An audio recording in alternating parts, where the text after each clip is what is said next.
রহিম আসসালামু আলাইকুম। সবাই কেমন আছেন? আশা করছি অনেক ভালো আছেন। আজকে ঝটপট আপনাদের জন্য চিকেন বিরিয়ানি রান্না নিয়ে চলে আসলাম আপনাদের মাঝে। এটা হচ্ছে আমার ছোট্ট সোনার, আজকে হচ্ছে আমার ছোট্ট সোনার বার্থডে, 3য়তম জন্মবার্ষিকী আজকে। তো এখানে হচ্ছে আমি পোলাওর চালগুলো আধা ঘন্টা ভিজিয়ে রেখেছিলাম। এখন হচ্ছে আমি ব্রয়লার মুরগিটা আমি ভুনে নেব ফার্স্ট। এখন হচ্ছে আমি আপনাদের দেখিয়ে দিচ্ছি। তেলের মধ্যে আমি হচ্ছে পেঁয়াজ গোজা ব্রাউন কালার নিয়ে আসছি। আমি অর্ধেকটা হচ্ছে বেরেস্তার জন্য উঠিয়ে রেখেছি। এখন হচ্ছে আদা রসুন বাটা অ্যাড করে নিয়েছি এখানে, দেখতে পাচ্ছেন আপনারা। আর হচ্ছে আমি খুব ঝটপট এবং শর্ট ভিডিও করতে পছন্দ করি এখন, আর কারণ বড় ভিডিও কেউ দেখতে পছন্দ করে না, যার জন্য আমার বেশি একটা ভিউ হয় না, হয়তো বা ভালো কিছু করতে পারি না, এই জন্য আপনাদেরকে ভালোভাবে আনন্দ দিতে পারি না। এখন হচ্ছে আমি বিরিয়ানি মশলাগুলো এক এক করে এখানে অ্যাড করে নিলাম। তারপরে হচ্ছে গরম মশলা এখানে অ্যাড করে নিয়েছি, তেজপাতা দিয়েছি, এখানে কাঁচামরিচ দিয়েছি, লাল মরিচের গুঁড়ো, একটু ধনিয়া গুঁড়ো, জিরে গুঁড়ো অ্যাড করে এখন হচ্ছে মশলাটাকে ফাইনালি আমি কষিয়ে নিয়েছি। এখন আমার কষিয়ে নেওয়া হয়ে গেছে। অ্যান্ড দেন হচ্ছে আমি এখন মাংসের টুকরোগুলো এখানে, ব্রয়লার মাংসগুলো এখানে অ্যাড করে নিয়েছি।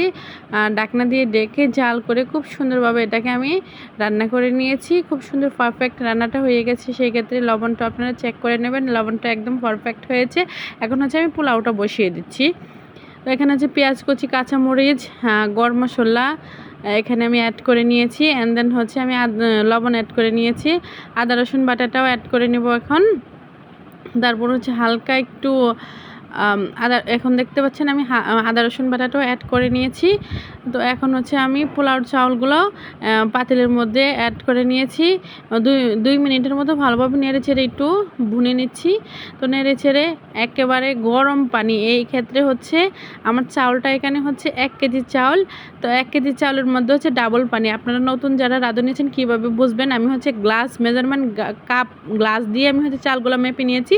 সো চালগুলা আমার 5 গ্লাস চাল হয়েছে, আমি এখানে 9 গ্লাস পানি নিয়েছি। কেন 9 গ্লাস পানি নিয়েছি? এখানে 1 গ্লাস পানির মতো হচ্ছে মাংসের ভিতরে পানি আছে, এই জন্য হচ্ছে আমি একটু পানিটা কম দিয়েছি।